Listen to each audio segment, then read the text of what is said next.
I think it's safe to say that there's been some change in the Formula 1 grid. There's been some change, a lot of change. And there's certain things that haven't changed, which kind of irk me. Such as, let me start. Aston Martin, I think their driver lineup should change. Because currently their driver lineup is Fernando Alonso. Oh my gosh, great driver, two-time world champion. Round of applause for his fucking efforts back in the day, winning championships, shitting on Michael Schumacher, literally taking his pants down, sitting on his face, and taking a fat-looking dump. That's how good he was. Disrespectful. To the point where it's fucking Alonso. And his teammate is none other than the great and glorious, not so quite fabulous Lance Stroll, who this season has only managed to pummel Daniel Ricciardo in the rear in China, which I don't know whether you need to go to Specsavers, or I don't know whether the fuck you're driving, if you can't see. There's that. And he's also managed to get it beached in the gravel after driving into it, because hold up, let me just drive into gravel. That's Lance Stroll for you in a fucking nutshell. So, there's that. That hasn't changed. But everything else pretty much has. Good morning, beautiful people on the internet. Hope you're having a safe and fantastic, lovely day. Subscribe, like, I don't know, maybe you like the video. I don't know, do that. Let's hit 100k. I want to hit 100k. Come on, let's do that. Anyway, enjoy the video, comment something cool. I'll be reading them as usual. Do that. Enjoy the video. When I was very young, my dad was driving a car and he ran over a rabbit and it didn't fully kill it. It was like on the road like that. So he got like someone out the back of the car and put out of his misery. You know what? Well said. You put a rabbit out of your misery. And guess what? This season, Red Bull also put Perez out of his misery by finally giving him the goodbye after this treacherous season. And the changes start with Sergio Perez getting deleted from the entire face of the fucking Formula 1. Not really. He's still with Red Bull, and he's still going to be doing promotional things for Red Bull, which I guess doesn't really change this year from this year, because what did he really do this year? Anyway, he's getting replaced by Liam Lawson. Liam Lawson, a driver who has only had like 11 or 12 race starts, and has he impressed? I don't know, maybe. In Texas he was quite good. But, Daniel Ricciardo in 12 races had 18 points. Liam Lawson in 6 races had 4 points. The math isn't really mathing as to is Liam Lawson better. Agreed, the car was worse at the end of the season, and this is his first 12 races ever, so I guess maybe he is. Better than Yuki? He does too many temper tantrums, it pisses me off.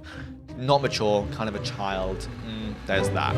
No, these guys are fucking retarded. Honestly, I think this is a W change for Red Bull, because otherwise they'd be stuck in with fucking Sergio Perez. And what? He's going to grief another championship, another Constructors' Championship. They should have won this Constructors' Championship by a fucking landslide. But they didn't. Guess what? All because of Perez. They didn't even finish second. They finished third. Could have finished fourth. Good check. That's a fucking W change.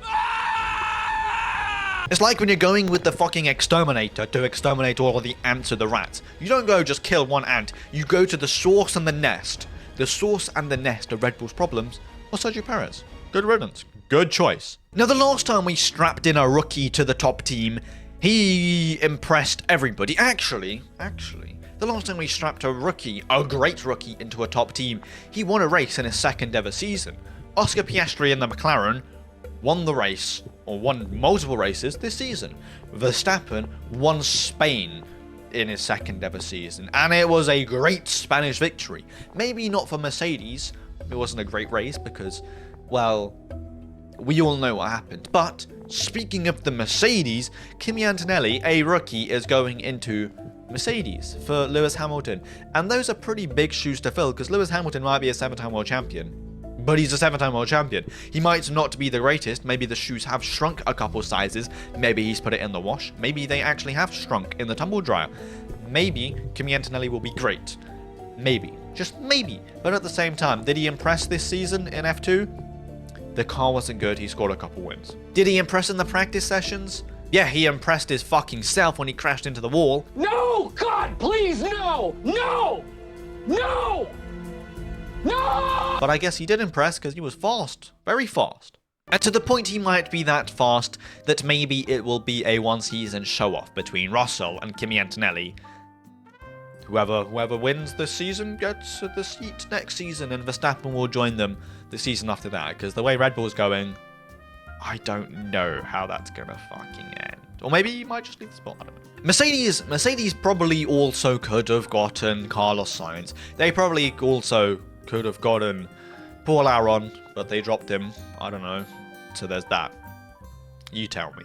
And Hamilton's selfish ass went over to Ferrari, to the ops, to the fucking red little clowns. Everybody's a Ferrari fan. To a team that has been consistent for a while, but consistently fucking second in the championship since 2007 or 8.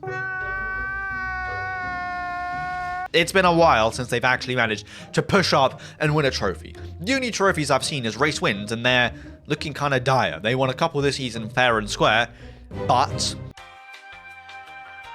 they came second again in the constructors. They could have won, but no, they didn't. Lewis Hamilton is coming into Ferrari, maybe rejuvenated and re-energized to score points and wins.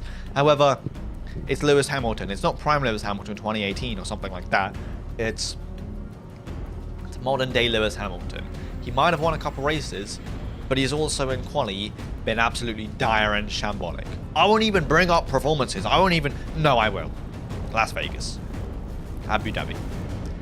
You get it? You get it already? Can I stop? I think Leclerc and Sainz were the perfect duo on the grid, and to get rid of it, I agreed, it is Lewis Hamilton, but questionable decision to say the least.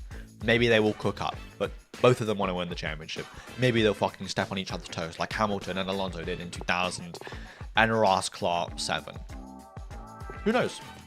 Now, correct me if I'm mistaken, but I thought it was Red Bull who was meant to crush people's dreams before they've even started. They get into Formula 1 like Nick de Vries or like Albon or Gasly or Jev or so on and so forth. And they just crush them like a little soda can after you finish drinking it. That's what they do, and that's what they're known for. So tell me, why has Alpine recently adopted this style of authority over their drivers? Not only kicking Esteban Ocon out, but also Doohan is coming in. Jack Doohan, it was an F2, was pretty decent. Father, 5-time MotoGP champion, pretty decent. Good family heritage, like Carlos Sainz. Good heritage in the family, like Jos Verstappen. Very lovely, like Magnussen.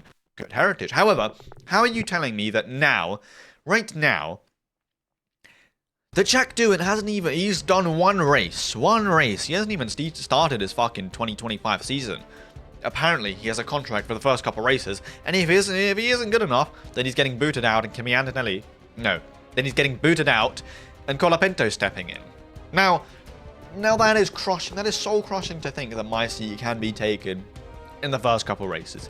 However, with that said, I do think Colapinto would be better, but you can't do that to a driver. Now, I think you can't do that, but Alpine says differently. Probably a worse lineup than Ocon. I guess he's probably going to be the worst rookie, but that's just me guessing. Now, the polar opposite of a worst driver replacement, I think one of the best driver replacements on the grid, full stop period, is Williams bringing in Carlos Sainz. Carlos Sainz, a driver who has just won Mexico, just finished P2 in the Constructors, got a podium in his final race. Signore e signori, il Matador vince il Gran Premio del Messico, prova di forza straordinaria di Carlos Sainz. Fucking great ass season for him, going through turmoil and fucking trauma, getting booted out of Ferrari for, hold up, what did I do? That's like being stopped and searched by a policeman, sent to prison for absolutely fucking nothing. Yeah, pretty much the same. Not only did he literally tickle cancer and nearly fucking die in the hospital, it was a pretty difficult season for him. And now, replacing Logan Sargent? That's a good ass replacement, I think. That is fucking round of applause. Good job, Williams. You fucking secured the bag. Now, if it was last season, I would have said strongest driver lineup on the grid. However, Alex Albon has kind of fallen off in recent times, I think. I mean, he was scoring P7s, P8s last season, but now he's scored a P7, and ever since then, every single car that he's had, he's crashed. There's a crazy statistic going around that Williams have 17 points and 17 crashes. Half of them probably did come from Alex Albon. Yeah, well, good driver replacement, but driver lineup? Well, we'll see whether Alex Albon gets cooked or not. In testing, Carlos Sainz looked like he's on a redemption fucking arc, and he's going to be scoring podiums in that Williams, so we'll see. It's well known that RB is kind of the slut of the entire grid. They go through drivers, they run through drivers like it's absolutely nothing. One week they'll have this driver, the next this, and so on and so forth. They're pretty much swinging their tits around all of the fucking time looking for somebody new. And guess what? They've landed on somebody new. And that somebody new is Isaac Hadjar, who is French. No, that's just it. He's French. He lost the Formula 2 championship by a couple points because he's stalled on the grid in Abu Dhabi. That's pretty much all she wrote. Is he going to be better than Lawson? I guess not. I don't know, we'll see. I really have nothing to say about this guy. But Yuki Tsunoda, on the other hand, been on that car for 6 seasons. It's about time you leave or get dropped. I don't know, one of the two. It's going to be one difficult team to manage because both drivers have temper tantrums with fuses shorter than a couple millimeters away. You know when you like spark that cannon thing and it explodes out?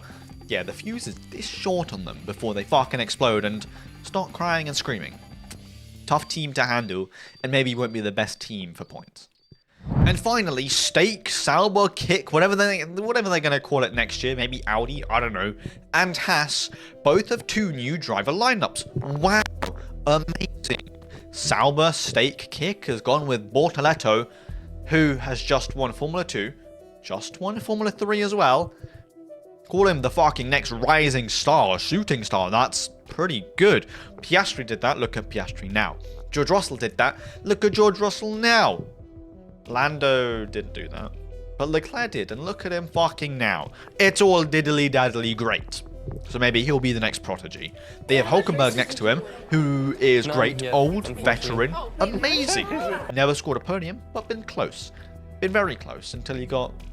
well, he lost it. Amazing last year. Single-handedly scored all the points for Haas. Great driver. Good driver combination. Like, honestly. And on the other side, Haas, who, well, they've picked up a terrorist in Esteban Ocon. We'll see how that goes. Then they've picked up a good driver in Ollie Behrman. He was great in 2023 in Formula 2. 2024, a little difficult. The car was worse. But in Formula 1, standout performances. Saudi Arabia putting Yuki Tsunoda into a spliff. Been taking a lot of lessons from Snoop Doggy Dogg. And all of the other races that he competed in were pretty alright. I'm gonna be honest.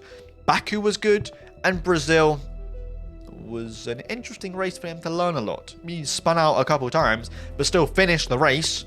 Like, that's a miracle in itself. And what, P12, P13, something like that? It wasn't the worst. Wasn't a good race. But at least he didn't crash out like Colapinto a couple times. So with that said, that's the entire grid for next year. Hope you enjoyed. Have a safe, fantastic rest of the day. Let me know whether the grid is worse or bad or good. Teams are good. Let me know. I want to read them. I like your comments. Let me know in the comments. Watch this, subscribe and like. Have a safe, fantastic rest of the day. Don't do likes and you can't control the videos. Blah, blah, blah. Let's hit 100k. Let's hit 100k and push. That's all, folks.